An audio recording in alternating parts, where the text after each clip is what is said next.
Euh, je pense que c'est bon là? Ouais, ouais. Je viens d'arriver, superbe. Donc, ce soir, avec le temps qu'on a, j'aimerais prendre du temps avec vous pour répondre à des questions. Je veux répondre à des questions. On le fera pas, pardon, on le fera pas nécessairement à main levée. Si je sais pas là, comment vous prenez, comment vous débrouillez avec la technologie, j'aimerais vous proposer. Ah ouais, pas ouvert. Ah ouais, tout. Ça va être le, ça va être le highlight de mon temps ici. Ah, peut-être que c'est pas la bonne manette, ça se peut-tu?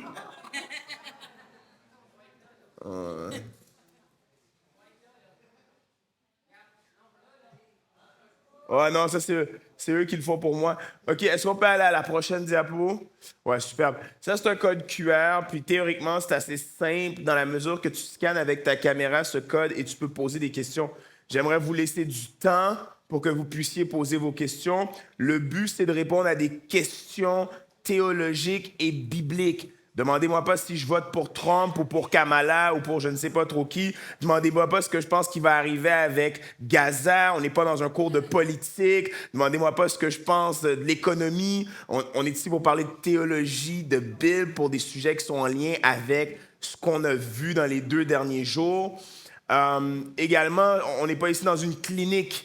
Donc, qu'est-ce que j'entends par une clinique? Donne-moi pas un cas. Voici ce que moi je vis, puis puis on n'est pas là pour entrer dans des cas très personnels. Le but, c'est de rester de manière généraliste pour que ça puisse concerner tout le monde et que tout le monde puisse ressortir avec une pépite d'or, avec une ressource, avec une réflexion théologique qui peut nous aider dans notre marche chrétienne. On veut faire ça dans le respect, dans la bienveillance. Le but, c'est pas de faire des débats. Si je sens que ça s'en va trop vers un débat, je coupe ça court. Donc, c'est vraiment poser des questions, puis ça va me faire plaisir d'y répondre selon mon expérience et selon ce que la Bible, surtout selon ce que la Bible en dit. Donc, je vous laisse quelques minutes. S'il y a des gens, t'es comme, écoute, moi, la technologie, ça me dépasse, je ne sais pas quoi faire avec mon appareil mobile, ben à ce moment-là, on pourrait voir, peut-être que vous écriviez vos questions, que vous veniez les amener. On pourrait avoir une méthode hybride pour que tout le monde puisse se sentir impliqué et inclus. Ça vous va? Question? Oui, ça m'entend.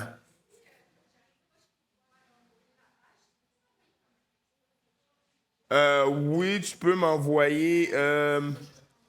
Ça prend du temps, tu dis? Ah, Ah, j'ai mal pensé à mon affaire. C'est lent, mais ça arrive. Donc, on peut prendre quelques minutes. Je sais pas. Si tu vois que ça marche toujours pas, viens me voir, puis je vais noter ta question. Superbe. Superbe. Donc, quelques minutes, le temps que certaines personnes puissent écrire des questions, puis ensuite, on va pouvoir y répondre ensemble.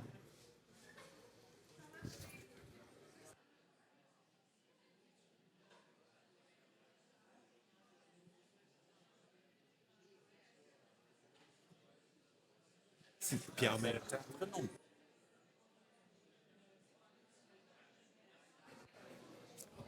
All right. S'il y a des gens que vous ne connaissez pas, si vous ne connaissez pas le code du Wi-Fi que vous aimeriez vous connecter, à ce moment-là, le code, c'est quand des boulots en minuscules 777. Donc, tout ensemble, pas d'espace. Quand des boulots 777. Ça, c'est le code du Wi-Fi pour ceux qui aimeraient s'y connecter.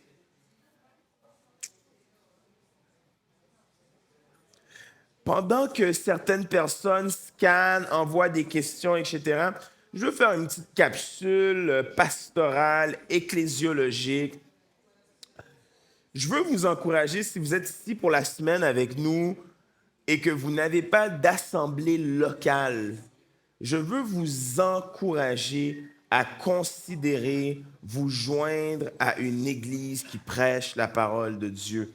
Je sais qu'il y a des gens, surtout avec le fléau de la pandémie de la COVID-19, il y a plein de gens qui se disent, j'ai pas besoin de l'église c'est méchant, les gens blessent et déçoivent. Dans le confort de mon salon, j'ai tout ce qu'il me faut, j'ai mon petit café, je peux faire pause. Si j'ai pas compris, je peux faire reculer, je peux prendre des notes, je suis bien dans mon salon, j'aime Jésus, j'aime juste pas les chrétiens, fait que je suis correct de mon coin.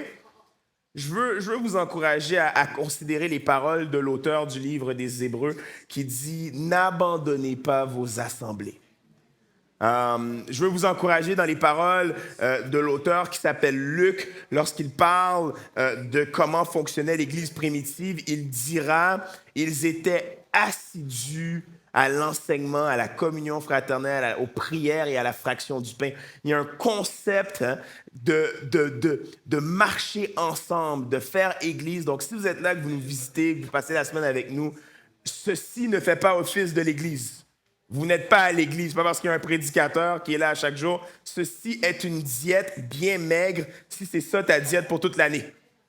Donc, je veux vous encourager à considérer, en dépit peut-être des blessures que vous avez vécues, des déceptions que vous avez vécues, simplement peut-être considérer l'idée de joindre une assemblée et de suivre fidèlement le Seigneur. Je vous laisse encore peut-être quelques minutes. Je vais voir s'il y a des questions qui commencent à rentrer.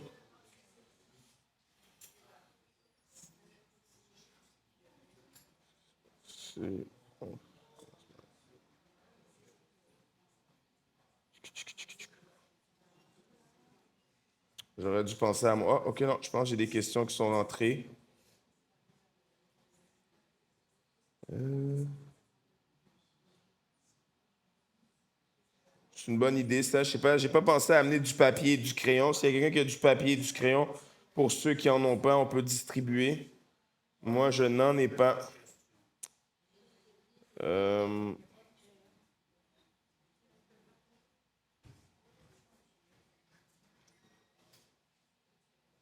Superbe.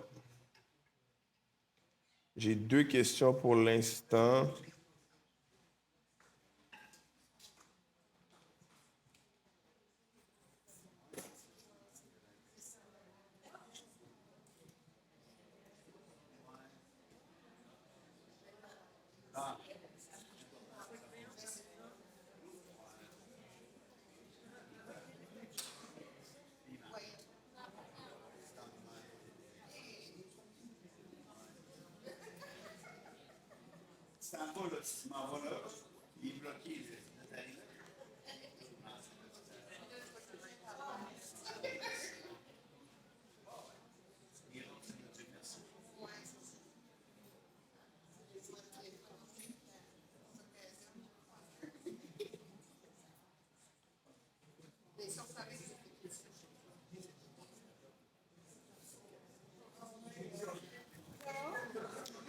Je ne sais pas si j'ai d'autres questions qui sont rentrées. Peut-être encore quelques minutes. Je vais voir. Sinon.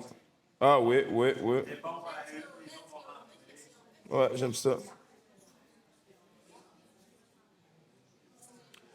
Superbe. Donc, une des questions qu'on a reçues, c'est quels sont les indices qui nous montrent la négation du sacrifice de Jésus? Voici comment moi je comprends la question. Je comprends qu'on demande vraiment à essayer de comprendre qu'est-ce qui nous montre que on annule ou qu'est-ce qui informe qu'on annule ou qu'on réfute le sacrifice de Jésus. Je pense que chaque fois qu'on enseigne ou chaque fois que notre posture informe d'une posture, comment je dirais, d'une manière de Jésus plus quelque chose pour arriver. Chaque fois qu'on essaye d'ajouter à quelque chose, à Jésus, chaque fois qu'on essaye d'ajouter quelque chose à Jésus, on nie le sacrifice. Parce que la parole nous enseigne que le sacrifice de Jésus est suffi. Il a été l'agneau immolé qui a expié le péché de l'humanité une bonne fois pour toutes. Chaque fois qu'on essaie de mériter la place de Jésus, on nie le sacrifice de Jésus. Chaque fois qu'on tombe dans une théologie des œuvres, gagner son ciel, plaire à Dieu, performer pour Dieu, hein, chaque fois qu'on essaie ça, je pense qu'il y a un texte qui me vient à l'esprit. Dans Paul va écrire aux Galatiens, il va leur écrire, juste ici un instant, Galates 3. Ô Galates insensés, qui vous a fasciné, vous, aux yeux de qui a été dépeint Jésus-Christ crucifié? Voici seulement ce que je veux apprendre de vous. Est-ce en pratiquant la loi que vous avez reçu l'Esprit ou en écoutant avec foi? Êtes-vous tellement insensés, après avoir commencé par l'Esprit, allez-vous maintenant finir par la chair? Chaque fois qu'on pense qu'on doit nous-mêmes resacrifier ou payer, chaque fois qu'on pense qu'il faut ajouter des pénitences pour être réconcilié à Dieu. Oh, nice! Ça, c'est cool. Merci, Audrey et Ricardo. Donc, voilà. Là, je divorce, remariage, je ne sais pas trop, on verra après, mais je continue avec ce que je disais par rapport à la négation du sacrifice. Je pense que lorsqu'on réduit la croix à un simple exercice moral, quand on voit la croix comme étant juste quelque chose, une bonne action, une bonne pratique, mais quand on ne voit pas la croix comme étant l'expiation réelle de nos péchés, que Christ a réellement porté le fardeau de notre péché, tant qu'on ne verra pas ça, on nie le sacrifice de Jésus. Chaque fois qu'on va ajouter des médiateurs, chaque fois qu'il va y avoir quelqu'un entre Dieu et nous, outre la personne de Jésus, on nie le sacrifice de Jésus. Chaque fois qu'on traite le péché à la légère, chaque fois qu'on se dit « Ah, ben, c'est pas la fin du monde, la grâce me suffit », chaque fois qu'on est comme ben, « Kumbaya, Dieu est bon », l'erreur, c'est de prendre la grâce comme une permission pour pécher. De penser que parce qu'on a la grâce et parce qu'elle est irrésistible, c'est comme une licence qui nous donne l'autorisation de pécher. Puis quand on dit, ben, hey, t'es pas sur la bonne voie, puis tu dis, la grâce de Dieu me suffit. Toi, tu me condamnes, toi. Tu te prends pour qui? Toi, regarde la poudre dans ton œil. Dieu me comprend. Il m'a créé avec ces défis-là. Il sait que je rush. Il sait que mon cœur est bon. Chaque fois qu'on ne se bat pas contre le péché bec et ongle, chaque fois qu'on ne se bat pas contre le péché jusqu'au sang et qu'on tolère le péché, on nie le sacrifice de Dieu. Puis c'est ce que je disais un peu plus tôt ce matin. Je disais que si on pense que notre situation, que Dieu n'est pas capable, c'est qu'on croit en un bien petit Dieu. Et ça, c'est souvent le problème des chrétiens évangéliques. C'est qu'on a un petit Dieu et de gros problèmes au lieu de voir qu'on a un grand Dieu et de petits problèmes. Moi, je pense que c'est quoi à la lumière de cette question-là, quels sont les indices qui nous montrent la négation du sacrifice de Jésus? Je pense qu'une des choses qui peut nous aider à contrer ces réflexes-là, c'est de se répéter. Ce matin, je parlais de la louange, d'avoir des chants dans nos poches arrière, puis d'être capable de chanter lorsque la voix de l'ennemi nous fait vaciller. Mais je pense que d'être capable de répéter les paroles de la Bible, c'est une des disciplines spirituelles que j'aimerais commencer à apprendre, c'est la mémorisation de la parole, parce que c'est important de connaître sa parole. Puis tu sais, comme pour moi, quand que je me mets dans une posture à essayer de croire que je suis Jésus qui fait le sacrifice, que ça dépend de moi plus que de lui, bien, j'aime me rappeler qu'à la croix, il a dit « tout est accompli ». Ça veut dire quelque chose, ça, tout est accompli. Dieu n'est pas homme pour être menteur. Donc, quand il l'a dit, là, il l'a vraiment dit. Quand il l'a dit, en anglais, on dirait « he really meant it ». Il voulait vraiment dire ça, il ne s'est pas trompé. Quand il dit « tout », là, c'est pas genre la moitié. Tout en grec, c'est tout. Tout. Fait que de se rappeler que, hey, OK, tout est accompli. Il n'y a rien que je fasse qui puisse me séparer de l'amour de Dieu. Ce n'est pas une permission pour pécher. C'est un rappel que sa grâce nous suffit pour nous aider à faire face aux divers aléas de la vie. Prochaine question. Avez-vous du papier et du crayon? On en a parlé. Divorce, remariage. Je ne sais pas trop ce qu'on veut dire par ça. Divorce, remariage. Je pense que la Bible est assez claire, bien que les théologiens s'obstinent un peu, mais quand on regarde aux Écritures, il y a 3 textes qui nous informent sur la nature du divorce et du remariage. Et ce qu'on entend par remariage dans le langage populaire, on parle d'un nouveau mariage, mais on comprendra que si tu ne te remaries pas avec la même personne, ce n'est pas un remariage, c'est simplement un mariage. Mais dans notre langage jargon courant, on dit souvent le langage remariage. Maintenant, 3 cas, 1 Corinthiens 7, 15, qui nous dit que si tu t'es, disons-le comme ça, si tu t'es marié avant la croix, donc avant ta conversion, okay, et que dans ton mariage, tu te convertis, tu acceptes Jésus comme Seigneur et Sauveur, et que ton partenaire ou ta partenaire ne fait pas le même chemin que toi, si cet individu te quitte, tu n'es pas lié, tu es délié. Mais toi, ce n'est pas une licence pour que toi, tu le quittes. 2, on le retrouve dans 1 Corinthiens 7, je crois. Là, je viens de parler 1 Corinthiens 7, 15. 1 Corinthiens 7, 27. On va aller voir ça. 1 Corinthiens 7, 27 qui va parler des veuves.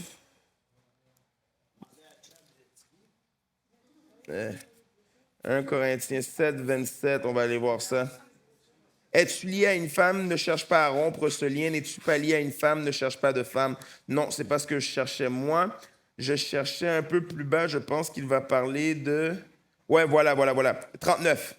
1 Corinthiens 7, 39. Une femme est liée aussi longtemps que son mari est vivant, mais si le mari est décédé, elle est libre de se marier à qui elle veut, seulement que ce soit dans le Seigneur. Donc, deuxième cas, c'est le fameux cas du veuvage.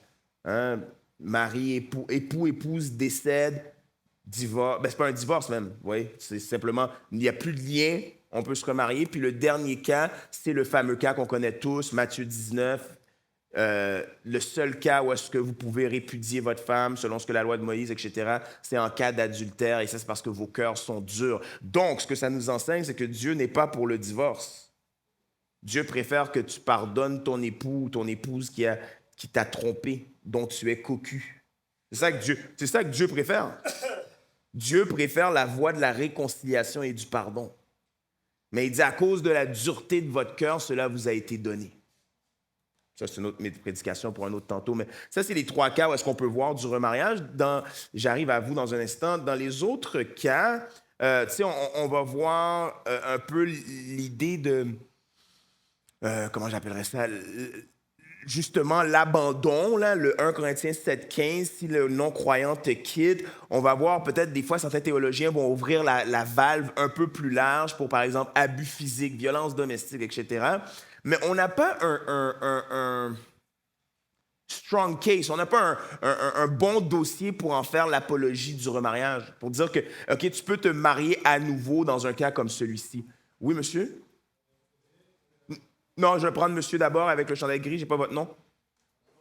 Jean, oui.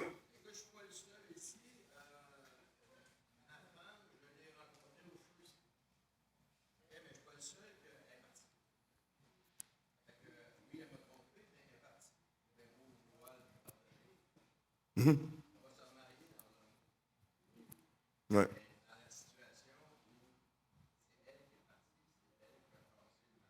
Ouais.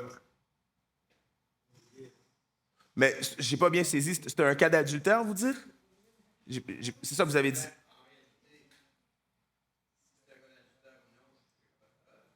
Je comprends. Mais c'est elle qui vous. C'est parce que là, le texte va.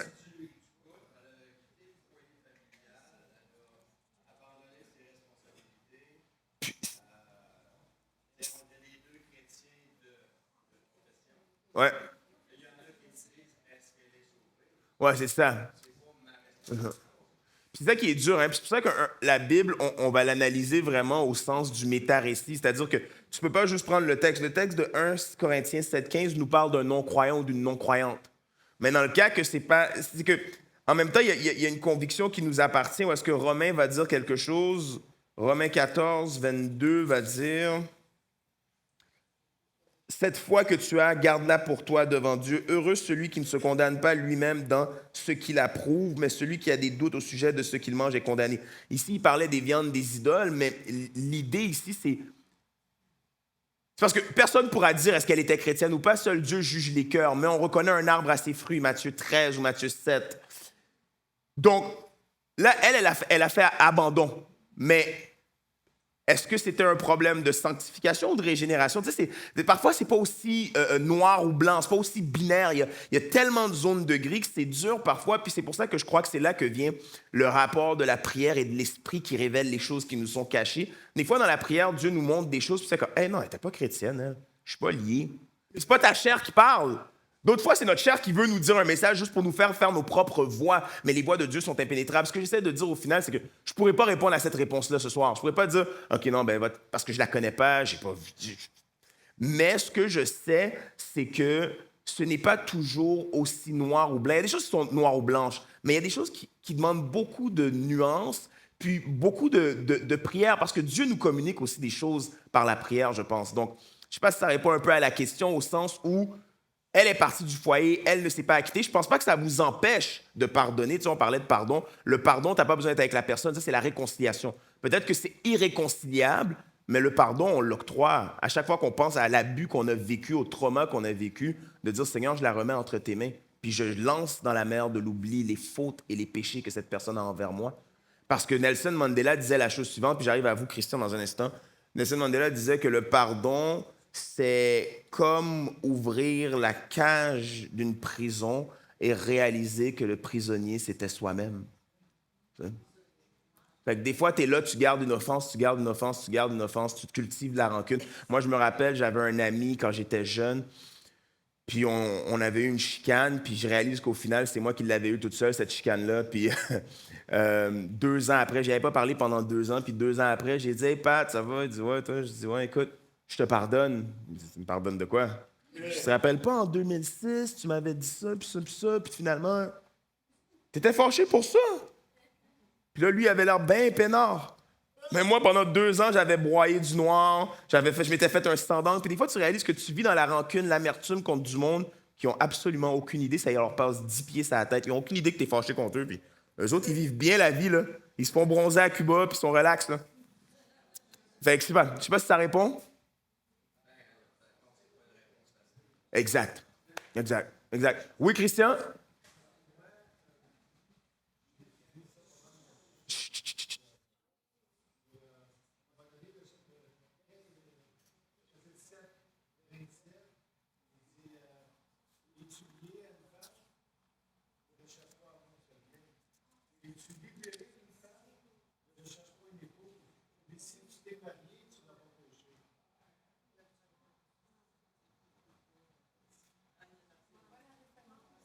1 Corinthiens 7, 27, 28. Oui, on a-tu un micro qui se rend à l'arrière, qui... Je sais pas si le fil va se rendre, peut-être que... Ah, il y a un micro. Ah, superbe. OK, parfait. Parfait. Donc, j'ai pas bien compris la question, mon cher Christian. Ouais. Ouais. Oh.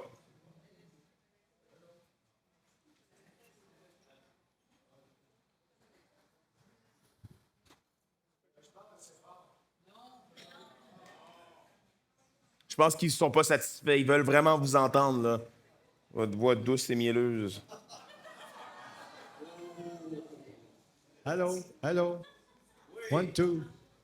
Allô, allô, allô. Bon, OK. Le verset 27, il dit, es-tu lié à une femme? Ne cherche pas à rompre ce lien. OK? Ouais. Es-tu libéré d'une femme? Il dit, n'es-tu pas lié à une femme? C'est comme dire, es-tu libéré d'une femme? Ouais. Ne cherche pas une épouse. Mais si tu t'es marié, tu n'as pas péché. Ouais. Je pense qu'ici, dans le contexte exégétique du texte, il revient à ce qu'il nous a dit hier au verset 7. Si on monte un peu plus haut, versets 7 et 8, ainsi que 9, il va dire ceci dans son argumentaire. « Je voudrais que tous les hommes fussent comme moi, mais chacun tient de Dieu un don particulier, l'un d'une manière, l'autre d'une autre. À ceux qui ne sont pas mariés et aux veuves, je leur dis qu'il est bon de rester comme moi. » Donc, il revient un peu à cette idée. Puis ce qu'il essaie de dire, c'est que de te marier, c'est pas un péché. C'est pas un péché, c'est que lui, il préfère croire que lorsque tu n'es pas marié comme lui... Non, mais ça, c'est la suite de ce qui vient d'être dit. Là. Exactement. 27, 28. C'est pas au sujet du mariage. Là. C'est la suite de ce qui vient d'être dit. Mais en fait, il commence par parler aux veuves. Là, c'est parce que tout ça, c'est le même chapitre. Mais d'une façon ou d'une autre, quand tu commences le chapitre 7, ouais. Il dit concernant ce que vous m'avez écrit, je crois qu'il est bon pour moi, pour l'homme, de ne point toucher de femme. Exact. Mais pour éviter l'impudicité, voilà. Hein, il dit en anglais, il dit let every man has his own wife, and every woman has his own husband. Tu sais, il n'y a pas d'exception là-dedans. Absolument. Mais c'est toujours dans un contexte rhétorique. C'est dans un contexte rhétorique de...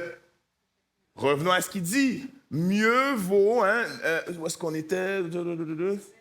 7, 8. Mais s'il manque de continence, qu'il se marie, car il vaut mieux se marier que de brûler. C'est toujours dans la même rhétorique. Paul, ce qu'il dit ultimement, il dit il y a des abus, parce qu'on est dans une trame d'un Corinthiens 5 à 1 Corinthiens 7. Mais là, il s'adresse à des païens. Là. Tu sais, les Corinthiens, c'est des gens d'église, mais c'est des gens qui avaient toutes sortes de problèmes. Exactement, ils avaient plusieurs problèmes. Et ça, le dernier chapitre, le chapitre 7, fait écho au chapitre 5, où est-ce qu'il fait de la discipline d'église, parce que le fils couche avec sa belle-mère, c'est mêlé ben raide, c'est le bordel, excusez l'expression. Puis là, il leur dit « Hey, ça va faire. » Fait que là, il leur dit « Lorsque vous n'êtes pas liés aux choses de la terre, vous pouvez mieux plaire au Seigneur. » Cependant, si vous êtes pour vivre dans le péché parce que vos désirs ardents font de vous que vous manquiez de continence au point de consommer la sexualité hors du cadre établi par Dieu à la création, mariez-vous, que chaque homme ait sa femme et que chaque femme ait son homme. Mais si pour vous, parce que c'est pas tout le monde qui ont la même réalité avec la libido, il y a des gens, ils n'ont pas de relations sexuelles puis ils sont très bien, là. Ouais, c'est correct. Il dit, ben, hey, vous, là. Mais l'idéal, c'est le premier mariage. Tu sais, l'idéal, c'est quand tu t'es marié, puis tu restes toute ta vie avec ta femme. Ça, c'est l'idéal, amen. Ça. Amen. C'est amen, alléluia. Mais c'est pas toujours comme ça que ça marche absolument, dans la vie, là. Absolument. Puis là, ici, l'idée dans divorce-remariage qu'on parlait, c'était l'idée que, ben, il y a des contextes. Il dit, si t'es lié, cherche pas à rompre le lien. Ne te divorce pas. « Oh, ça me tente plus, je suis fatigué, ça fait 32 ans, j'ai le goût d'essayer quelque chose d'autre. » Fais pas ça. C'est ça qu'il dit. Il dit, mais si t'es pas lié, ben, cherche pas à te lier. Parce qu'il retourne à son argumentaire. Reste comme moi, puis servons le Seigneur comme que nous sommes. Mais, mieux vaut avoir une femme ou un mari que de brûler. Il revient à cet argumentaire-là. Fait que ce qu'il dit, là, il dit, de se marier, il n'est pas en train de dire « marie-toi pas ». Il n'est pas en train de dire que de se marier, c'est un péché. Il est en train de dire que selon lui, parce qu'à un moment donné, il va le dire, c'est pas le Seigneur qui dit, mais c'est moi qui dis, selon lui, c'est peut-être mieux de ne pas être marié. Mais par contre, si tu as à être marié, je retourne à Romains, même si je sors du texte, je m'en vais à Romains, n'aie pas de doute, sois convaincu. Considère la foi que tu as, puis heureux celui qui fait selon sa foi. J'ai rencontré une femme, je manque de continence, je me marie avec elle parce que je veux honorer la parole. C'est un peu ce qu'il dit. Mais mettons, si on prend Matthieu 19, là, ouais. les pharisiens ils ont tenté Jésus. Okay? Ouais. On dit, y a-tu moyen de répudier notre femme pour n'importe quel motif? Oui. À n'importe quel motif. Je dis, wow, un instant, s'il vous plaît. Là. C'est pour quoi l'homme quittera son père et sa mère et s'attachera à sa femme, et les deux deviendront une seule chair. Que l'homme ne sépare point ce que Dieu a uni. Mais là, il y a deux personnes. Là. Il y en a un qui peut séparer ce que Dieu a uni. OK?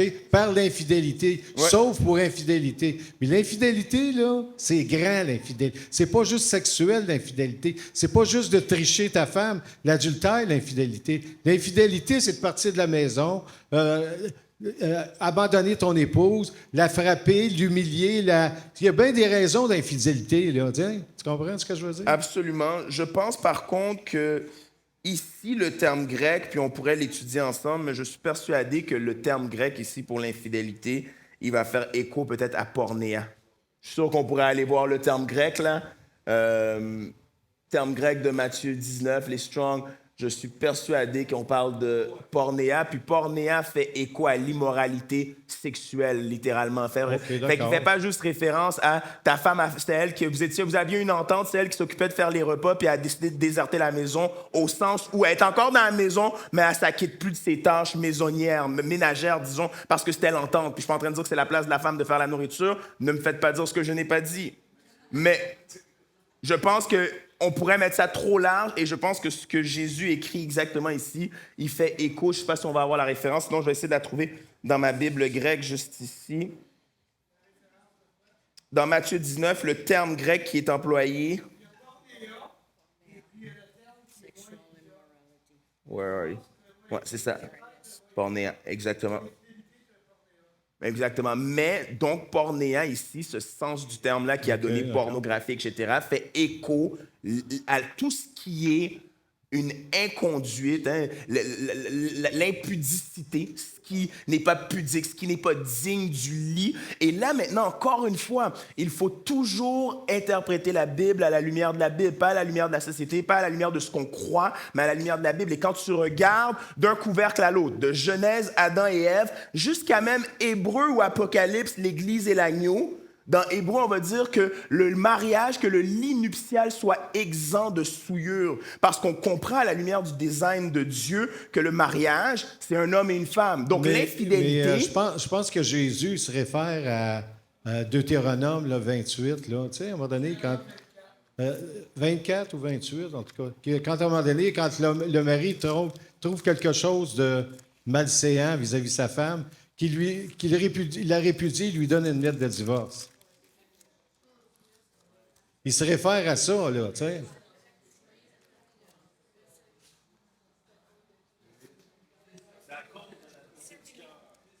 Ouais. Il y a une autre place qui dit que quand celui qui répudie sa femme lui donne une lettre de divorce. Ouais. C'est deux choses différentes. Répudier puis lettre de divorce, c'est deux étapes différentes.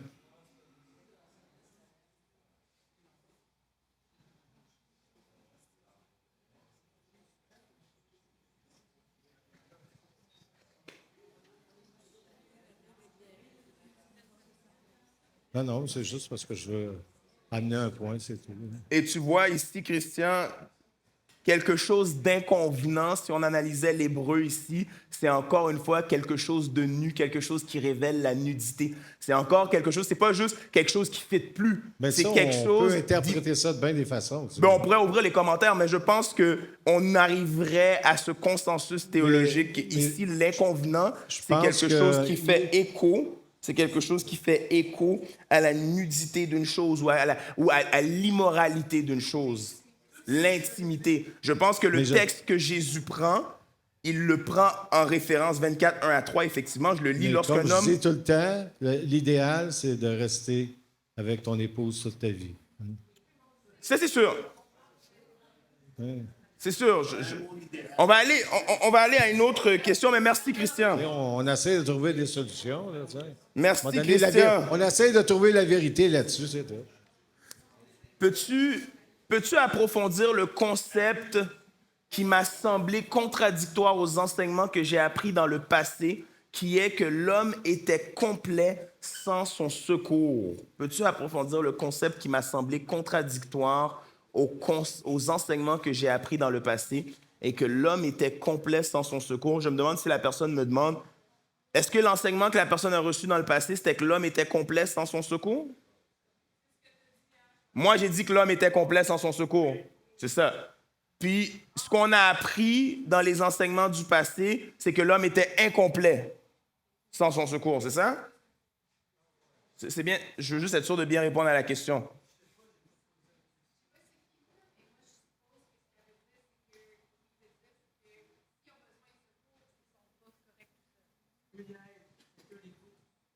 Oui, mais non, c'est que le sens du terme « aide » ici, c'est le sens de secours, mais ça ne veut pas dire qu'il était en détresse. Ça ne veut pas dire qu'il était en détresse. J'ai pas compris, excuse-moi. Je pense ici que le texte veut faire écho au fait que Dieu, dans sa comment dirais-je, dans sa providence, a voulu lui donner une femme. Parce qu'on va lire le texte. Lisons le texte et le texte va nous répondre. Il va dire ceci. Genèse 1, Genèse 2, 18. L'Éternel Dieu dit, il n'est pas bon que l'homme soit seul, je lui ferai une aide qui sera son vis-à-vis. Puis ça fait écho si on lit les versets qui précèdent. Juste ici, l'Éternel Dieu prit l'homme et le plaça dans le jardin d'Éden pour le cultiver et pour le garder. L'Éternel Dieu donna ce commandement à l'homme, tu pourras manger de tous les arbres du jardin, mais tu ne mangeras pas de l'arbre de la connaissance du bien et du mal, car le jour où tu en mangeras, tu mourras. Ensuite, l'Éternel Dieu forma du sol tous les animaux des champs et tous les oiseaux du ciel. Il les fit venir vers l'homme pour voir comment il les appellerait afin que tout être vivant porte le nom que l'homme lui aurait donné. L'homme donna des noms à tout le bétail, aux oiseaux du ciel et à tous les animaux des champs, mais pour l'homme, il ne trouva pas d'aide qui fût son vis-à-vis. Alors l'Éternel fit tomber un profond sommeil sur l'homme qui s'endormit. Il prit une de ses côtes et referma la chair à sa place. L'Éternel Dieu forma une femme de la côte qu'il avait prise à l'homme et il l'amena vers l'homme. Et l'homme dit, cette fois, c'est l'os de mes os, la chair de ma chair. C'est celle qu'on appellera femme, car elle a été prise de l'homme. C'est pourquoi l'homme quittera son père et sa mère et s'attachera à sa femme et ils deviendront une seule chair. 18 à 24. C'est une bonne question, ça. Secouru de quoi? Je pense que, encore une fois, c'est parce que il le crée à son image. Il y a juste une chose, Oui. à un moment donné, dans 1 Corinthiens 7. Oh non, mais on a fini, Christian. Non, Mais non, on se parlera à nous. On se parlera à nous, ça me Ok. fera plaisir. Concernant ce que vous m'avez écrit, est-ce que cette lettre-là, elle existe quelque part? Les théologiens s'entendent pour dire peut-être qu'il y aurait eu 2 lettres auxquelles on n'aurait pas accès, que c'est des lettres circulaires. Il y a Parce peut-être... que c'est une lettre qui est importante. Tout à fait, je suis d'accord. Je suis d'accord, mais effectivement, on pense peut-être qu'il nous manquerait du matériel qu'on n'a pas eu, les correspondances que les Corinthiens ont envoyées. Voilà. Je reviens à notre question ici. Secouru de quoi? Je pense que le texte veut vraiment faire écho. OK, voici comment je le vois. Dieu crée Adam, il le crée parfaitement. Pleinement, parfaitement. Adam est complet. Maintenant, ce que je trouve intéressant, que je n'avais pas vu ici, c'est qu'il dit « Il n'est pas bon que l'homme soit seul ». Je pense ici que ce n'est pas pour faire écho au fait que l'homme en tant que tel n'est pas complet, mais pour faire écho au fait que parce qu'il est à l'image de Dieu, il est communautaire. Dieu est communautaire. Le Père, le Fils et l'Esprit, le Dieu tri-un. Et donc, je pense que ce qu'il a voulu faire écho, c'est pas qu'il n'est pas bon pour l'homme, il manque de quoi à l'homme. Je pense que c'est plus que pour entrer dans ce plan de complétion, si je peux inventer un mot, pour que ce soit comme Dieu le veut, il n'est pas bon qu'il soit seul, alors je lui fais une femme qui est son vis-à-vis, son aide. Mais je ne pense pas que la femme vient compléter l'homme. C'est la communion.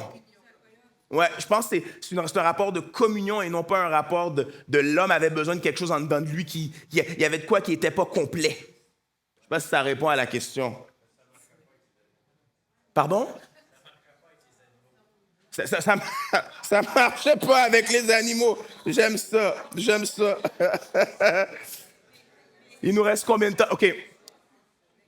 On va continuer un peu. On peut descendre encore un peu. Oh, il y en a pas mal, hein? OK, on peut descendre encore un peu. Wow, encore. Non, je veux juste voir combien est-ce qu'il en reste. OK. On va les descendre en ordre, mais je pense pas qu'on va se rendre jusqu'au bout. On peut monter. Pourquoi pas? Qui a dit pourquoi pas? Ben parce que je veux essayer de respecter le temps qu'on m'a alloué. C'est vrai. Non, on va les descendre, pas de problème. Moi, ça me fait plaisir, je suis là pour ça. OK, pouvez-vous élaborer sur le verset 1 Corinthiens 13, 4 à 8, l'amour est patient. L'amour est patient.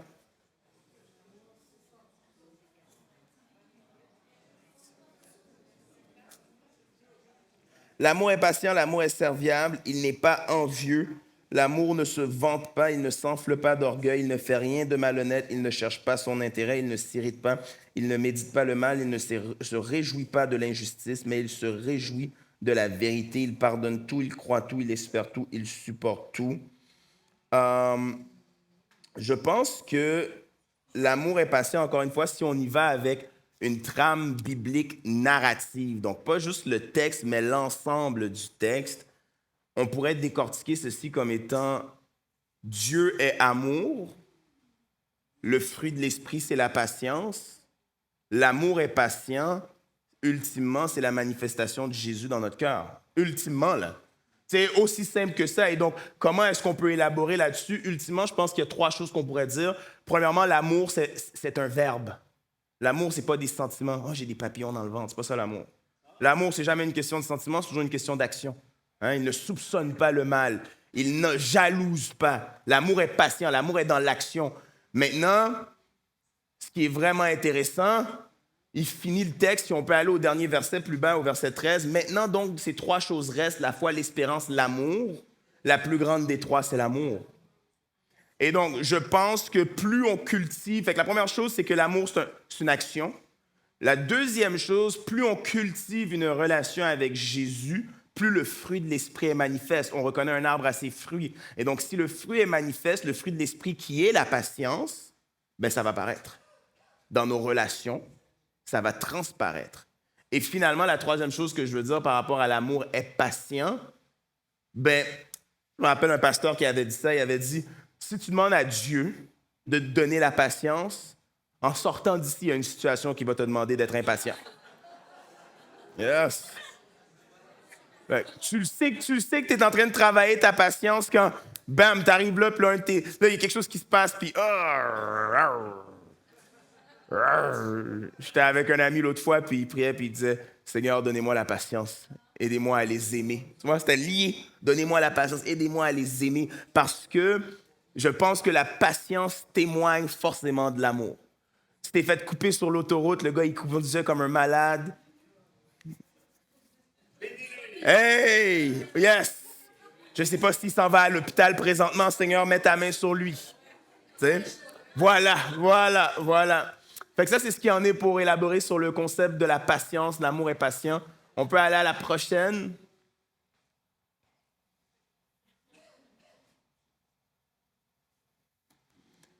Comment pouvons-nous éprouver les esprits?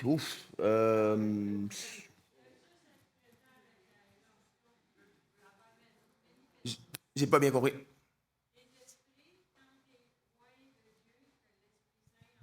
Ouais. Si la personne que tu vois, elle se réagit, elle vit des choses, elle est en colère, elle agit, elle réagit, puis toi, tu n'as rien fait, c'est que ce qu'il y a en toi fait réagir l'autre. Puis la question ici, ce qu'on demande, c'est comment pouvons-nous éprouver les esprits? On veut savoir comment on peut discerner. Discerner, c'est ça. Comment on peut discerner les esprits? Ben, Oui, vas-y, Guy. On peut amener le micro à Guy. Ah, il n'y a pas besoin de micro, Guy.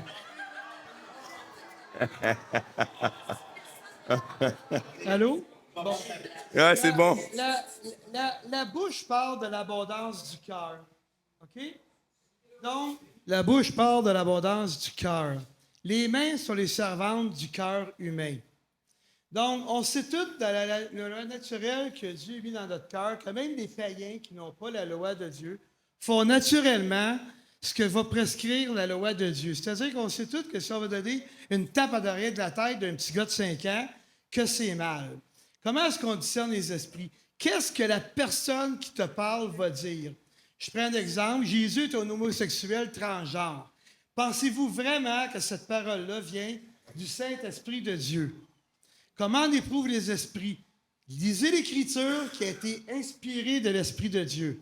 Même affaire, mon frère, passagraphé théopnestos. 2 Timothée 3,16. Toute Écriture a été soufflée de Dieu. Elle a été insufflée dans le prophète qui l'a inspiré. L'Esprit a décrété tout simplement qu'est-ce qui est bien, qu'est-ce qui est mal.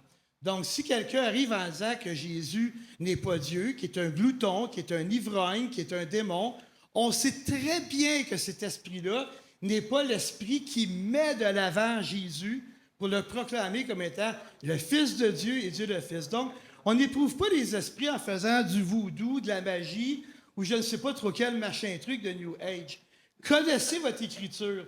Soyez imbibés de l'Écriture et quand toute personne va arriver avec une parole ou une action qui va aller contre ce que la loi de Dieu, qui se résume, tu aimeras Dieu et tu aimeras ton prochain comme toi-même. Tout ce que vous voulez les hommes fassent pour vous, faites-le de même pour eux. Si quelqu'un vient voir et met son pied au derrière en me disant, voilà le message de Dieu que j'ai pour toi, ça ne vient pas de Dieu. On discerne les esprits par les paroles qui sont dites et les actions qui sont faites. Et ces choses-là doivent être en conformité avec qui est la révélation totale, absolue de Dieu, qui est Christ, Dieu lui-même. Amen. Amen. J'aime ça, Guy. C'est tellement bon. C'est tellement bon. Puis en parlant, tu m'as fait penser à un texte. Ah, c'est très bien répondu.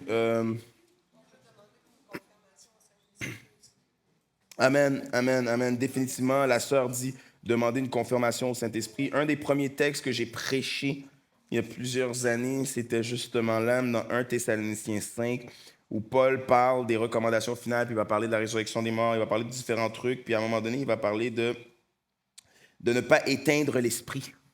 Hein?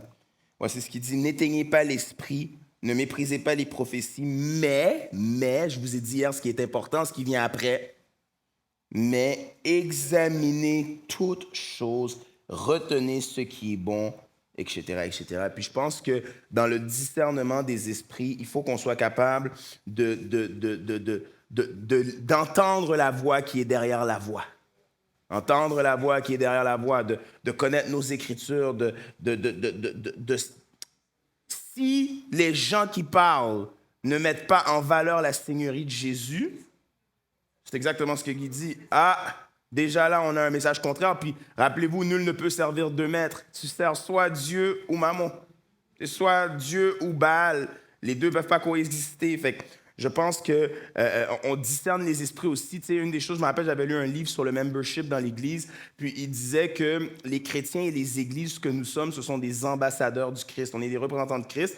Puis, si tu t'en vas en Suisse puis tu perds ton passeport, puis tu vas à l'ambassade du Canada en Suisse pour avoir un autre passeport, qu'est-ce qu'on va te demander? On va te demander de t'identifier. On va devoir confirmer ton identité. Puis nous, l'Église qu'on est, on est des confirmateurs, j'invente des mots, des confirmateurs de chrétiens. C'est-à-dire que je te regarde, puis les fruits de ta vie parlent.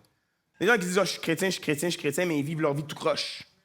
Ils sont chrétiens le dimanche entre 9 et 11. Tu sais, fait que je pense que ça, c'est important aussi de voir. Puis, une autre affaire qui est bon aussi, là, le témoignage des frères et sœurs. Qu'est-ce que les gens disent? Il y a quelqu'un qui a voulu joindre à notre assemblée récemment, puis quand je l'ai dit, il y a tout le monde qui dit « tu vas avoir les mains pleines? » Non, je parlais pas de toi.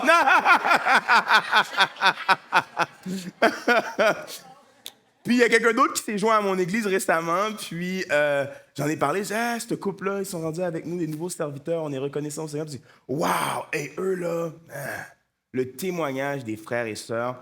Je vais aller, je ne sais pas qui avait levé la main en premier. OK, ouais, allez-y.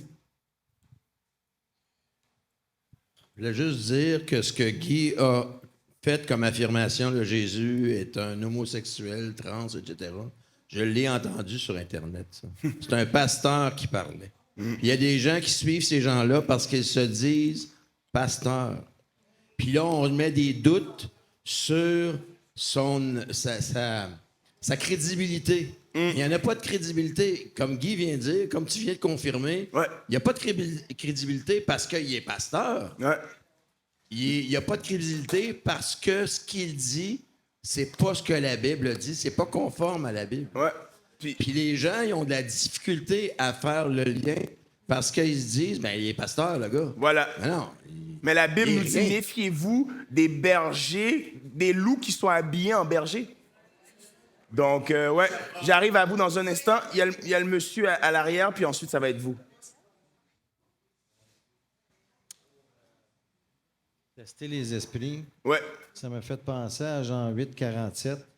Celui qui est de Dieu écoute les paroles de Dieu. Ça dit, vous n'écoutez pas parce que vous n'êtes pas de Dieu. Ouais. Donc, celui qui est de Dieu écoute les paroles de Dieu. Dans une autre façon de tester.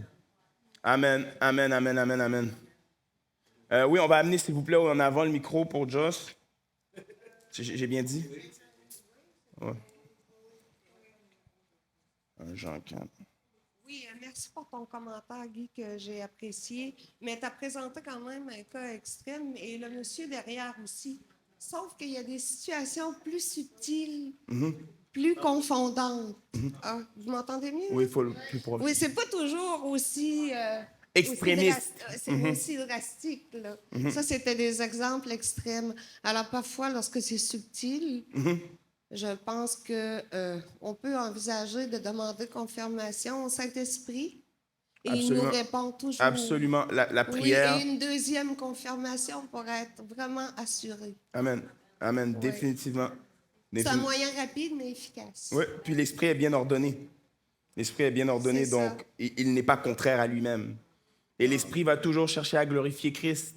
Si Christ n'est pas glorifié, il y a un problème. Ouais. Puis que ce soit subtil ou drastique, on, on le voit clair par moment que, hey, si on est bien, comme Guy l'a dit, si on est bien versé dans notre parole, si on la connaît, notre parole, puis je ne parle pas de l'avoir mémorisée, mais si on la connaît, des fois, il y a des phrases, il y a des tournures de phrases. Qu'est-ce que tu veux dire quand tu dis ça? Puis là, la personne continue, puis tu dis, oh, OK, non, ça, c'est un esprit... Red flag, définitivement. Ah ouais, red flag. Définitivement. Mais je suis un peu stupéfaite parce que le monsieur derrière, je ne me rappelle plus de votre prénom. Jean. Jean a dit par rapport au fait d'un pasteur par rapport au fait qu'un pasteur déclare que Jésus est un homosexuel et tout le reste, là, vraiment, ça, c'est extrême, c'est absurde, là, d'affirmer ça, là. Ouais. Ouais. Effectivement, on revient à l'écriture. Oui, c'est vrai. On va prendre un dernier commentaire, puis ensuite, on va aller à la prochaine question. Merci.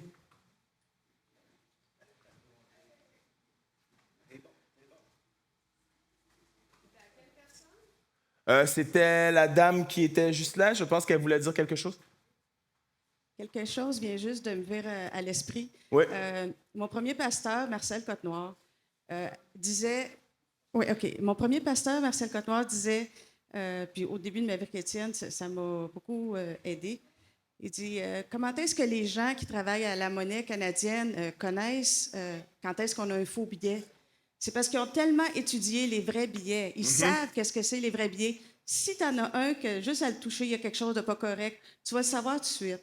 Puis moi, le lien que je fais avec ça, c'est que plus que nous autres, c'est pas tout le monde qui a le don de discerner les esprits, c'est un don. Mais si on veut se rapprocher le plus possible de ça, le plus qu'on connaît la parole, tu sais, lire la Bible en un an, le plus souvent que vous pouvez. Puis à un moment donné, tu commences à comprendre plus la pensée de Dieu, tu commences à savoir, puis tu commences à voir quand quelque chose, non, c'est louche, il me semble que ça ne marche pas avec la parole. Il y a une lumière qui s'allume dans ta tête, tu dis, il y a quelque chose qui ne va pas avec ça. En tout cas. Amen, merci beaucoup. Est-ce que la façon occidentale de voir l'amour, tomber en amour papillon, est la façon de choisir un conjoint ou plutôt de décider par obéissance à Dieu? Je pense que la question se répond d'elle-même. Surtout qu'on vient de parler que l'amour n'est pas un sentiment, mais une action. Donc, on ne tombe pas en amour. Moi, je pense que si on tombe en amour, le mariage redonne la vue bien vite. Mais bon,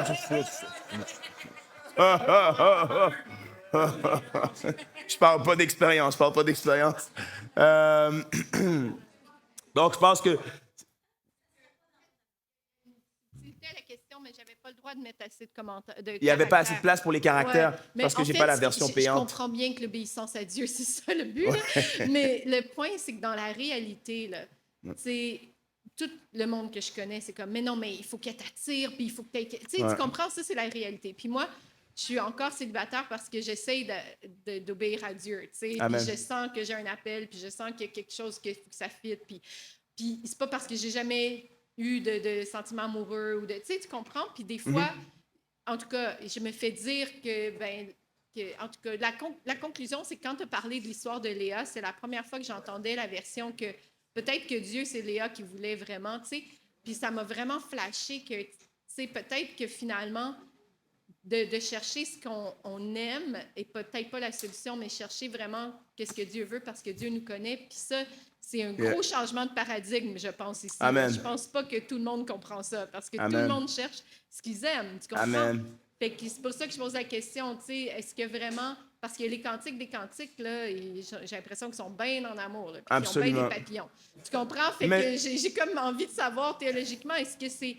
Il faut vraiment chercher quand même quelqu'un que t'aimes et que c'est en obéissance, tu comprends? Ou si ça peut être juste l'obéissance, puis que genre, faire confiance à Dieu, même si t'as pas ça, tu sais? Je pense que l'humilité précède la gloire. Excellente question, tu sais. Je pense que l'humilité précède la gloire au sens que l'humilité d'accepter la personne que Dieu a pour nous précède la gloire d'avoir la personne qu'on s'est destinée nous-mêmes dans un livre, tu sais. Je me rappelle, j'avais entendu quelqu'un dire à quelqu'un, Dieu ne t'a pas donné la personne que tu voulais, il t'a donné la personne dont tu avais besoin. Puis tu sais, quand je regarde à ma vie, puis je pense que parce que l'amour est une action, l'amour se bâtit. Quand je me suis marié avec mon épouse, je lui ai dit, tu sais, très vite, j'ai réalisé que Hollywood nous avait menti. C'est des menteurs. Une chance que Dieu n'est pas homme pour être menteur. Hollywood nous a menti, puis ils nous ont fait croire que la lune de miel, c'est après le mariage. C'est faux. Après le mariage, c'est comme Bagdad, excusez l'expression. Après le mariage, c'est chaud. Surtout si tu as été abstinent. Surtout si vous n'avez pas vécu ensemble. Fait que là, tu deviens partenaire sexuel, tu deviens colocataire, tu deviens partenaire financier. C'est terrible, là. C'est terrible, c'est terrible. Par contre, ce que j'apprends qui est vrai, c'est que la lune de miel se bâtit sur le temps. Lorsque tu investis, lorsque tu es intentionnel, lorsque tu meurs à toi-même, lorsque tu donnes, lorsque tu pratiques l'abnégation de soi, lorsque tu cherches Jésus plus que l'humain, tu arrives après 9 ans, 10 ans, 12 ans, 15 ans, puis tu apprends à te suffire de ta femme, puis tu tombes en amour bien plus avec ta femme ou ton mari que qu'est-ce que tu étais auparavant. Parce que l'amour se cultive comme un jardin. Fait que, est-ce que, tu sais, je pense que obéis à Dieu, tu sais. Je pense que, tu vois, je vais aller plus loin, j'extrapole, puis je devrais pas, j'aime pas toujours faire ça, mais j'extrapole. Je pense que l'histoire le dit pas. Mais je pense que si Jacob s'était concentré sur Léa pendant les 7 ans qu'il essayait d'avoir Rachel, peut-être ça aurait été quelque chose de différent. Mais l'histoire le dit pas, puis c'est pas ça le but, mais c'est juste que des fois, je me dis, on perd notre temps, puis le temps, on le rachète pas, puis on perd notre temps à faire des affaires que Dieu a peut-être pas dit qu'on devait faire. C'est Dieu qui dit à Marthe, il dit, Marthe, tu t'inquiètes pour beaucoup de choses. Ça ne veut pas dire que ce que Marthe faisait, c'était pas bon. Elle nettoyait la maison, elle avait le ragoût de pied de cochon dans le four, elle faisait plein d'affaires, ça sentait bon. Oh, peut-être pas de cochon, par exemple, mais tu comprends l'idée.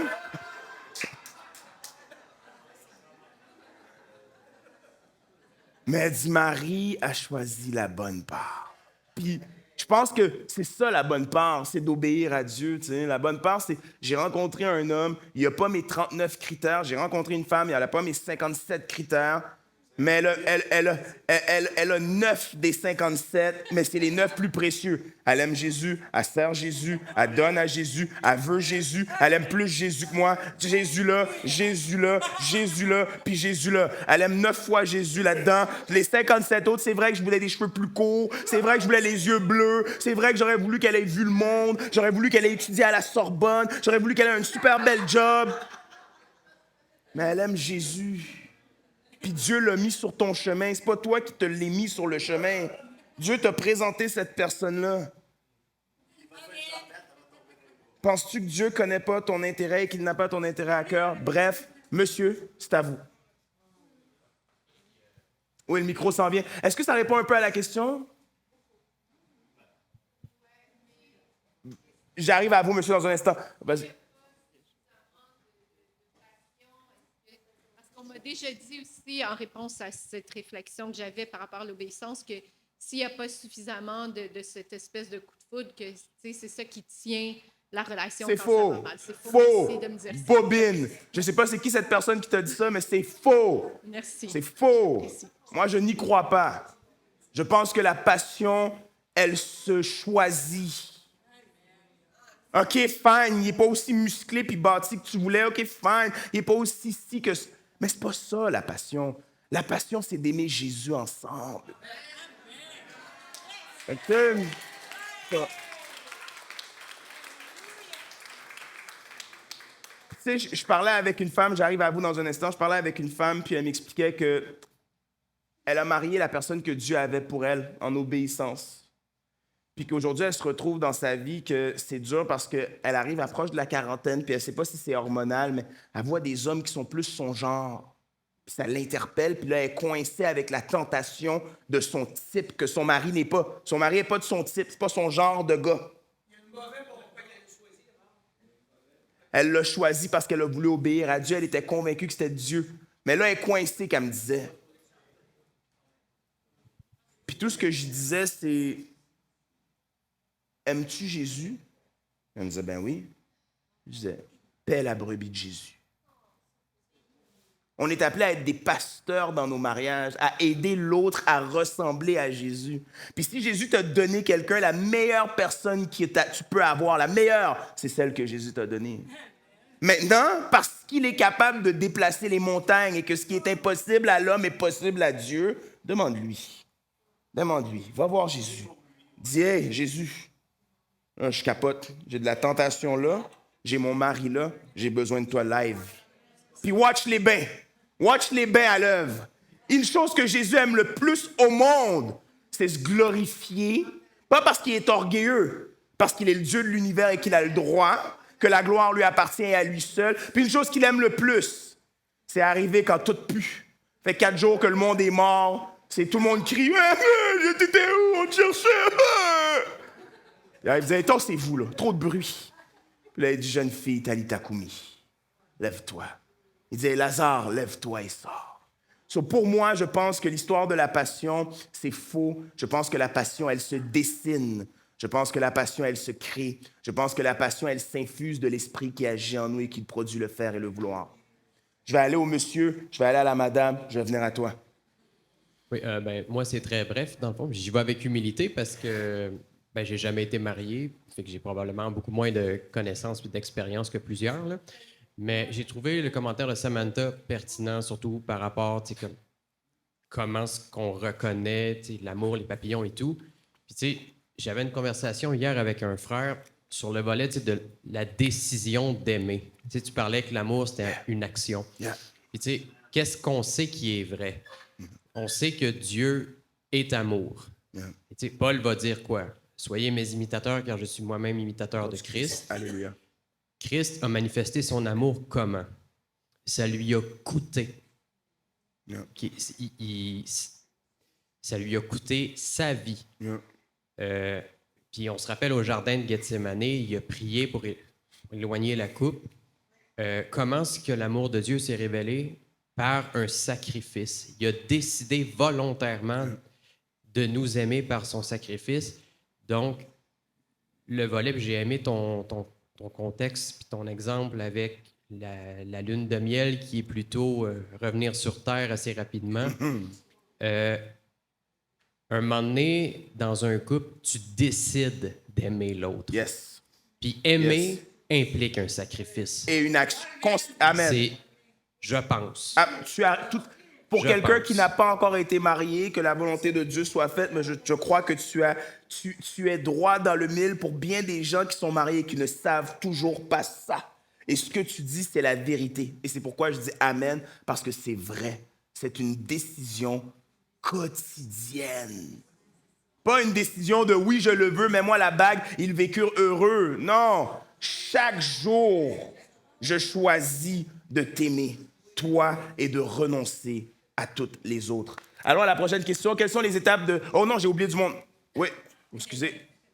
Puis il y avait aussi Gilles.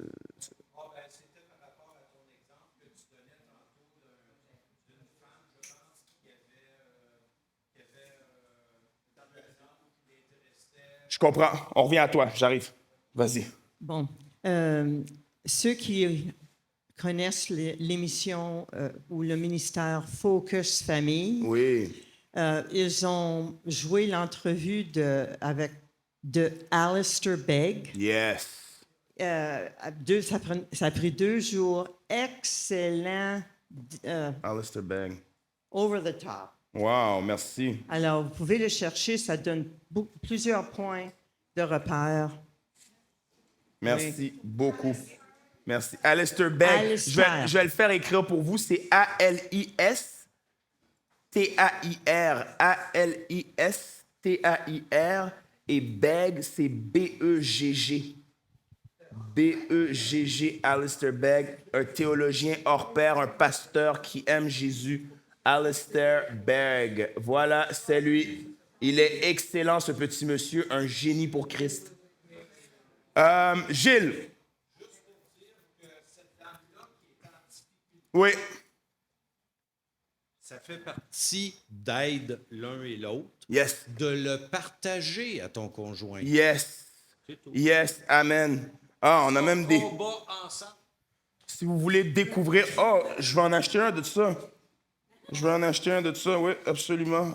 Wow. Non, ma femme me demandait un livre sur la prière. Je ne savais pas qu'il avait écrit ça.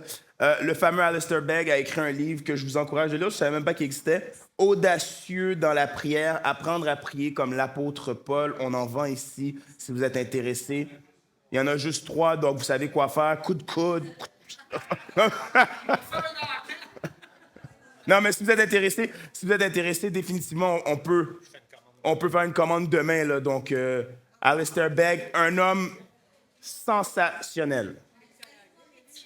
Allez voir Étienne si vous aimeriez avoir une copie. Quelles sont les étapes de fréquentation à suivre pour obéir à la parole de Dieu? Aucune proximité, se tenir la main, s'embrasser, rien du tout. À cela, je réponds...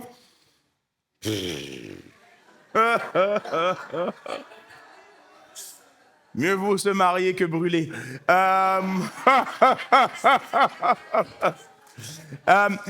J'ai en tête le texte de 1 Corinthiens qui dit tout est permis, mais tout n'est pas utile. Tout est permis, mais tout n'édifie pas. Je pense que après un certain temps, on apprend à se connaître. Est-ce que tu sais, il y a des gens, là, mieux vaut arracher ton œil et aller borgne au ciel que d'aller dans la géhenne avec tes 2 yeux, ton bras. Donc, c'est-à-dire que ce que tu veux, là, la meilleure étape de fréquentation, c'est de passer du temps intentionnel, protégé pour obéir à la parole de Dieu. Ça, c'est la meilleure chose. Tu veux passer du temps. Puis là, dans le temps, c'est pas aller au cinéma, aller prendre une crème glacée. C'est de parler des vraies affaires. Parler des vraies affaires, faire des études de cas. Faire de, hey, si ça arrive, comment tu réagis à ça? Toi, comment tu as grandi? Comment tu réagis à la violence? C'est quoi ton tempérament? C'est quoi ta plus grande faiblesse? C'est d'aller deep. C'est quoi le péché qui te hante le plus? Quand ton âme faillit, comment tu reviens à Christ? Quand tu n'as plus le goût de vivre, tu vois quoi? Oh, dark tes questions. Non, mais si je peux passer ma vie avec toi, on est mieux d'aller tout de suite dans les choses sérieuses. Là. J'apprendrai ta couleur préférée demain, là, un autre tantôt.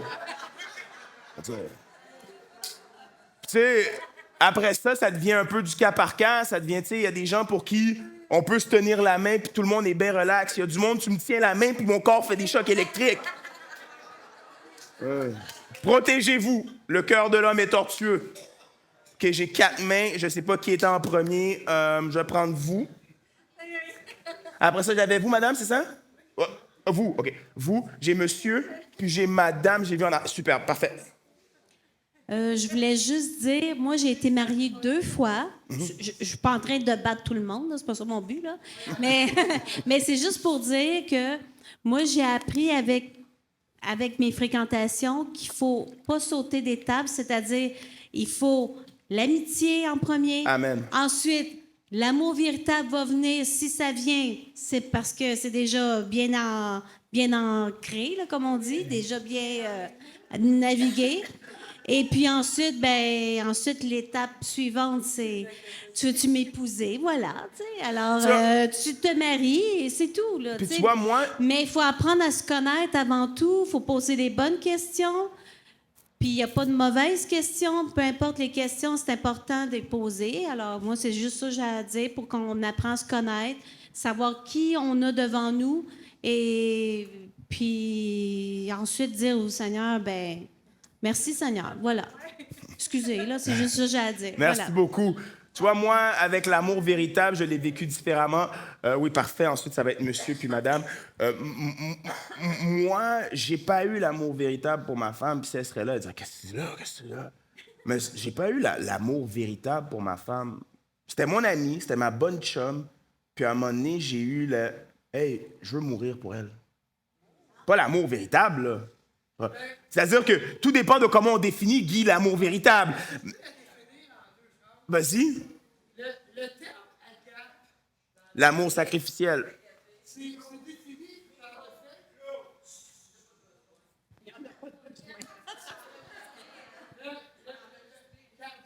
que. C'est enregistré. Okay. Car Dieu a tant agape le monde. L'amour agapé est un commandement de Dieu. Amen. C'est un impératif. Tu aimeras ton Dieu. Aimez-vous les uns les autres. Donc, c'est un amour qui implique la volonté. Voilà. C'est pas des papillotes. C'est un acte de volonté. J'ai pris l'engagement solennel. Voilà. J'ai décidé au jour de mon baptême d'obéir de par ma volonté à mon Dieu. Voilà. Dans 1 Corinthiens 13, 5 à 7 environ, C'est un amour qui ne cherche pas son intérêt. Voilà. C'est un amour désintéressé. Je n'irai pas marier la fille du boss de BMW pour accommoder ma vie. C'est un amour désintéressé. Le seul intérêt que j'ai, c'est de pouvoir donner ma vie, comme M. le pasteur l'a dit, pour elle, à l'image de Christ qui donne sa vie. Et c'est un amour inconditionnel. C'est pas si t'es fine avec moi, mais être fine avec toi. Amen. Tu sais, j'étais le pur des pécheurs, le deuxième après l'apôtre Paul. Je ne lui ravis pas le titre parce que lui-même est inspiré de Dieu qui est le plus grand. Mais je suis correct, je suis content de me contenter de la médaille d'argent. Mais c'est un amour inconditionnel. Amen. C'est-à-dire que même si elle me dit « Espèce de gros porc, va te laver avant de t'asseoir avec moi », je vais dire « Oui, chérie, c'est pas la condition qui... » Donc, Amen. vous devez le définir de même.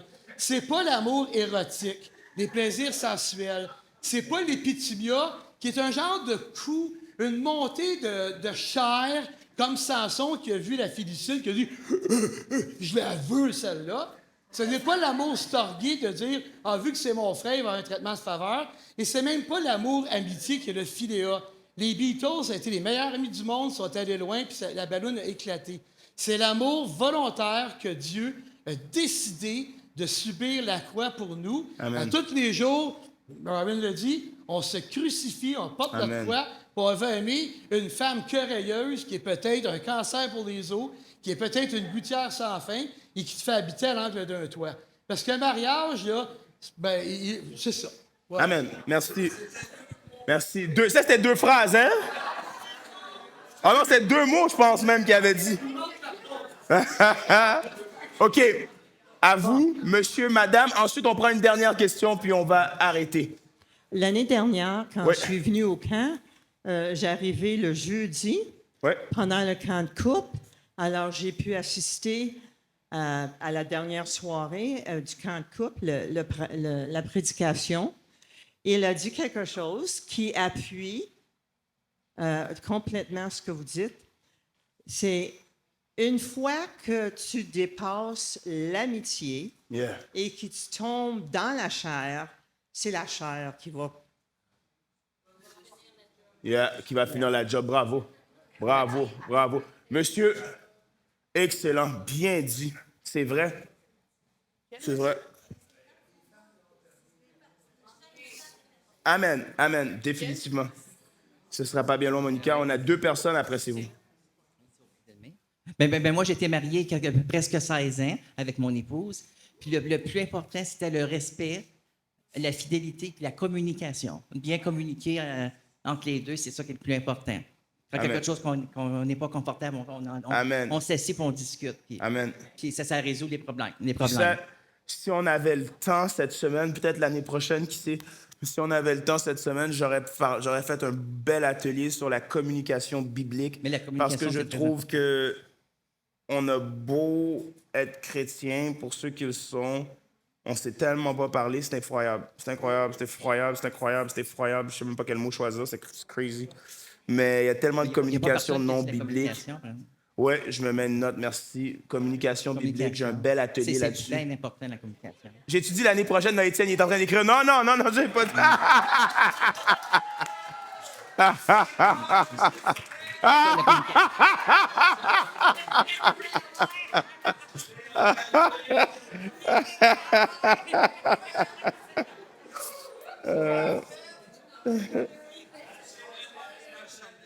Oh là là.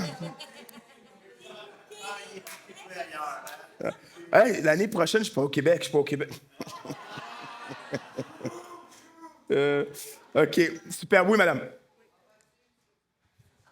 Je reviens à la question, quelles sont les étapes de fréquentation? Oui, c'est là qu'on est toujours. Oui, parce qu'on a parlé dans le couple, tout ça, mais avant d'être marié, là, dans les fréquentations, ceux qui sont dans mes âges, qui ont été aux conférences Sambec, dans le temps, il y a eu Larry Crabb, je pense, qui est venu, puis son livre s'appelle « Too Close, Too Soon ». Je pense que c'est lui qui a écrit ça. Mais c'est pas lui, hein? C'est qui déjà? En tout cas, ça s'appelait « Too Close, Too Soon ». Ça faisait « trop proche, trop vite ». Puis dedans, il y avait toutes les étapes à respecter avant le mariage. Puis oui, il y a une place à un moment donné que tu peux commencer par t'apprendre par la main, s'embrasser, tout ça. Mais justement, trop proche, trop vite, c'est ça que ça embarque sur un autre gear, comme on dit. Ouais. Et puis, par contre, c'est pas à toute épreuve. Moi, je connais un couple qui ont tous suivi ça à la lettre, mais après leur mariage, ça n'a pas marché. Ça fait que c'est pas uniquement ça, mais c'est comme un... C'est un bon commencement. Oui. Ouais. Voilà. Ouais. Mais tu sais, au-delà de la communication, là, puis il y a plein de choses qui sont bonnes. Jean, on n'aura peut-être pas le temps là, de le prendre, mais c'est la marche avec Christ. Tu sais, c'est tout bon ce qu'on dit, là. C'est super bon ce qu'on dit, puis c'est des choses vraies, là. Mais la marche avec Christ. Parce que quand tu marches avec Christ, l'Esprit produit un fruit inévitable.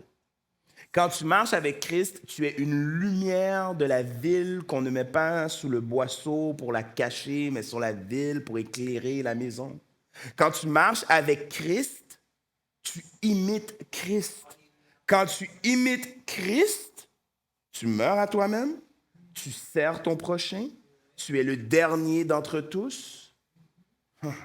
Quand tu marches avec Christ, tu apprends à communiquer, tu apprends à aimer par l'action, tu es patient, tu ne jalouses pas, tu ne soupçonnes pas le mal.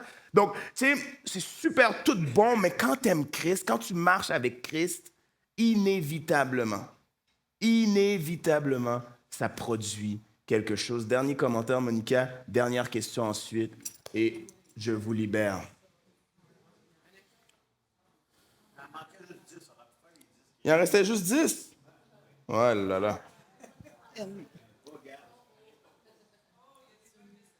Ouais, il y en a des bonnes. Il y en a une qui vient de rentrer. La femme soumise à son mari. OK. Oui, Monica, on t'écoute. Oui, je voulais faire une extension de l'amour agape, pas en fonction de la définition que Guy a donnée, c'était en fonction de mon expérience de vie dans la foi. J'étais mariée. Comme beaucoup de vous, vous avez subi des épreuves. Des fois, mon conjoint était pas gentil verbalement. J'étais dans la foi. Tais-toi, respecte-les. Ça, c'est une option chrétienne. Okay? Je n'étais pas d'accord avec son décision. OK, je me soumets. Il pourrait être infidèle. Moi, je garde mon intégrité et je continue à le respecter parce que Dieu le veut et Dieu me dit. Je pardonne parce que Dieu me l'a dit. Je l'ai pardonné. Elle a vécu, elle était malade, il s'est raccroché au Seigneur. Et on était tellement différentes. Il aimait voir la télé, j'aimais aller au théâtre, voir l'opéra, j'aimais marcher, il était plus de rester à la maison, il ne faisait jamais à manger, c'est moi qui faisais manger, mais toujours j'étais là en prière, Seigneur, donne-moi l'amour, Amen. que je fasse de lui ce meilleur jour de sa vie parce qu'il était malade. Je vous dis, Dieu m'a couronné avec cet homme-là après. Il n'aimait pas marcher. Il marchait avec moi. Il ne faisait pas la cuisine. Il faisait la cuisine pour moi. Cet homme-là est devenu un être exact à moi. Ça, c'est l'amour agape que je connais. Il a perfectionné son amour par la foi, par l'amour de Christ. Ce n'est pas seulement d'accepter. Je pense qu'il a fait même mieux que moi, la femme, parce qu'il s'adaptait tellement à moi, parfaitement. C'était ma mesure parfaite d'amour, mon homme idéal. Mais ça est arrivé parce qu'il aimait à Christ. Amen. C'est ça que je voulais vous dire. Merci beaucoup. Merci beaucoup pour le partage. Amen. Je vais sauter ce Mario au bout de combien de temps? Je vais aller à pourquoi le deuil est si important à faire. Je pense que... Comment je dirais ça? Une des raisons pourquoi le deuil est si important à faire, c'est parce que dans le deuil, on apprend à fermer le livre ou tourner la page de la bonne façon. Je pense que lorsqu'on n'a pas fait le deuil, puis je ne l'ai pas vécu, mais lorsque, par exemple, on perd un époux, une épouse, puis qu'on n'a pas fait le deuil, très vite, on peut se retrouver à prendre quelqu'un, puis on veut juste lui placarder. C'est un corps dans lequel on veut placarder l'esprit de quelqu'un défunt, puis on veut juste que ça fitte. Et je pense que lorsqu'on fait le deuil, ça nous permet de vivre la consolation que Dieu a pour nous.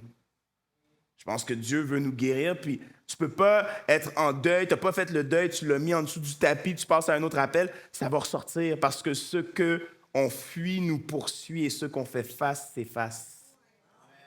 Donc, moi, je pense que ça, c'est important, puis ça évite aussi que la douleur se transforme en amertume. Ça évite que la douleur se remplace en rancune, en rancœur. Et finalement, pourquoi est-ce qu'on doit faire le deuil? Parce que Jésus est notre exemple. Puis quand son bon chum est mort, ben, il a pleuré, indigné, ses émotions étaient là, il l'a vécu. Quand il était dans le jardin de Gethsémani, puis qu'il devait faire le deuil parce qu'il allait perdre ses bons chums, la première église qu'il a implantée, il s'en allait, il les laissait, puis il leur a dit « Mon âme est triste jusqu'à mourir ». Et je pense que c'est important parce que lorsque les chrétiens pleurent, c'est un témoignage pour ceux qui ne connaissent pas Christ, parce que nous ne pleurons jamais sans espérance. On fait un deuil, déjà pas encore, on pleure la mort ici, mais on sait que pas encore on va se retrouver. Donc je pense que le deuil est très, très, très important à faire parce qu'il nous permet de continuer à mener une vie douce et tranquille en Christ. Est-ce que les chrétiens nés de nouveau dont la vie n'est pas en règle avec le Seigneur seront laissés sur terre à l'enlèvement? Je ne répondrai pas à ça, c'est de l'eschatologie, c'est super impertinent, c'est que ça dépend de ta position. Tu sais. Est-ce que tu es millénariste? Est-ce que tu es post-1000? Est-ce que tu es pré-1000? Est-ce que tu es à-1000? Ça dépend, il y a des gens qui vont dire que oui, il y a des gens qui vont dire que non, il y a des gens qui vont dire qu'il n'y aura pas de rapt partiel, Dieu est le seul juste juge. C'est trop varié, fait que j'irai pas là. La femme soumise à l'autorité de son mari, oui, mais dans des limites raisonnables. Je me demande c'est quoi ces limites-là? Parce que l'Église n'est pas soumise dans aucune limite raisonnable avec Christ et la femme est l'image de l'Église. Donc, maintenant, il faut comprendre c'est quoi la définition de soumission. C'est là qu'il faut comprendre. C'est ça. Si on parle de... Il n'y a pas de partialité dans la soumission de la femme. Elle est complète et totale. Elle doit être soumise à son mari en autant que l'exégèse est bien faite. Et faisons ensemble l'exégèse, bien que nous n'avons pas beaucoup de temps. Puis là, tout le monde me regarde comme il y a juste toi qui n'as pas beaucoup de temps. Nous, on est bien correct, le gros, bien correct. Éphésiens, c'est ça, il y a juste toi qui parles de temps ici, tu sais. Éphésiens 5. Voici ce qu'il dit. Il dit, Éphésiens 5, 21, OK? Soumettez-vous les uns aux autres. Et il y a beaucoup d'hommes qui manquent cette partie-là. Ils entendent juste « Femmes, soyez soumises à vos maris », mais j'aime que ça a commencé avec... il y avait un rapport bilatéral ici. OK? Soumettez-vous les uns aux autres dans la crainte du Christ. Et donc, la vraie soumission biblique, c'est une soumission dans la crainte du Christ. Ton mari n'aime pas Jésus, tu n'as pas à être soumis. Tu es soumis d'abord à ton vrai mari qui est Christ. Puis si ton mari te pose des questions, tu lui diras d'aller voir Christ. Ou de venir me voir moi, je peux m'arranger avec. Non, c'est pas vrai. Non, mais l'idée ici, c'est que la vraie soumission biblique, elle est complète. L'autorité du mari en question, c'est pas une autorité submersive ni coercitive. C'est pas que le subversif, je voulais dire, c'est pas que le mari décide de tout. Non, le mari est le leader spirituel. Pas, hey, tu mets cette robe-là, tu mets tes vernis de cette couleur-là, tu fais ça comme ça, tu fais ça à souper, tu vas là, tu me donnes l'argent comme ça. Non, c'est pas ça qu'il dit ici. Il dit de prendre le bain de la parole. Quand tu fais l'exégèse du texte, il parle du bain de la parole. Je lisais un livre, puis il disait, si ta femme s'en va en enfer, c'est de ta faute à toi. Oh. Puis c'était une révélation choc. Ce qu'il voulait dire ici, c'était que l'homme a la responsabilité de conduire son épouse dans les bras de Christ. Puis trop souvent, ça arrive que... C'est quand la dernière fois que tu as posé à ta femme, « Hey, qu'est-ce que tu as lu récemment? » Comment est-ce que la parole que tu as lue t'a conduit à Christ? Qu'est-ce que l'Esprit de Dieu te dit? Tu sais, on ne fait pas cet exercice-là, mais la femme soumise à l'autorité de son mari, oui, dans aucune limite, pleinement, entièrement, dans la mesure que son mari est soumis à Christ. Dans la mesure que, parce qu'il va le dire encore dans sa rhétorique, il continue à débattre, puis il dit, il n'y a jamais personne qui a haï sa propre chair. Fait que si c'est vrai qu'on est devenu une seule chair, ben je vais tout faire pour t'aimer et te valoriser et te conduire à Christ. Et le problème, c'est que lorsqu'ils lisent Corinthe et que l'apôtre va dire que l'homme est le chef de la femme, l'homme, le pauvre petit homme, a tendance à croire qu'on parle qu'il est à la tête de la femme. Mais un vrai chef ne se vit pas à la tête, mais aux pieds pour assurer une stabilité. Je pense que ça, c'est ça. Puis, c'était la dernière question, je pense. On va prier là-dessus. Je suis vraiment heureux, Je suis vraiment heureux, béni, privilégié de pouvoir être parmi vous. C'est vraiment une réelle grâce, un réel honneur. Merci, mon frère. Merci. Je pense que ça, c'était notre dernier. Demain, parce que jeudi, vous avez le souper, puis je pense qu'en soirée, il y a autre chose. Vendredi, il y a le talent show. Demain, j'ai prévu un petit quelque chose pour vous qui va être différent. Donc, sans faute, absolument. Je prie et je vous libère. Oh, gloire, gloire, gloire, gloire, gloire, gloire, gloire, gloire, gloire, gloire, gloire soit au Seigneur Jésus-Christ, celui qui a vaincu la mort et qui a livré les puissances des ténèbres en spectacle. Ô mort, où est ton aiguillon? Seigneur, qu'il est bon, qu'il est doux et agréable pour des frères et sœurs de demeurer ensemble. Quel beau moment passé dans ta parole à disséquer les Écritures, à ouvrir la parole, à tourner nos pages et à essayer de mieux comprendre qui tu es et ce que tu veux de nous. Enseigne-nous à marcher selon tes voies et tes prescriptions. Conduis-nous sur le chemin de la vérité.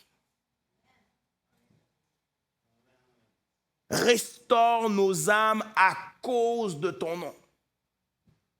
Oui, quand nous marchons dans la vallée de l'ombre de la mort, nous ne craignons aucun mal, car tu es avec nous.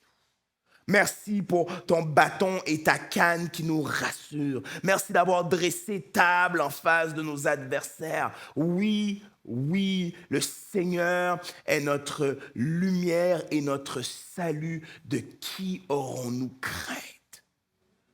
Le Seigneur est le sujet de nos vies, sujet de nos cantiques. Tu es notre haute retraite, notre forteresse. Oui, nous voulons encore aujourd'hui réitérer notre amour pour toi. Nous voulons encore aujourd'hui construire notre maison sur toi qui es la pierre de l'angle, toi qui es le rocher des siècles. Seigneur, alors que on va aller profiter du restant de la soirée, aie pitié de nous. Aie pitié de nous.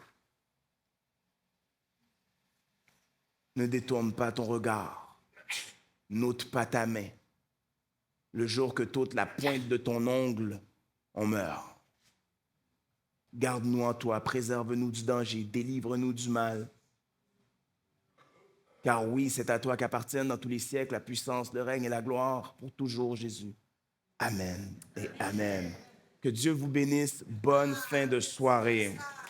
Amen. Amen, amen, amen, amen, amen, amen.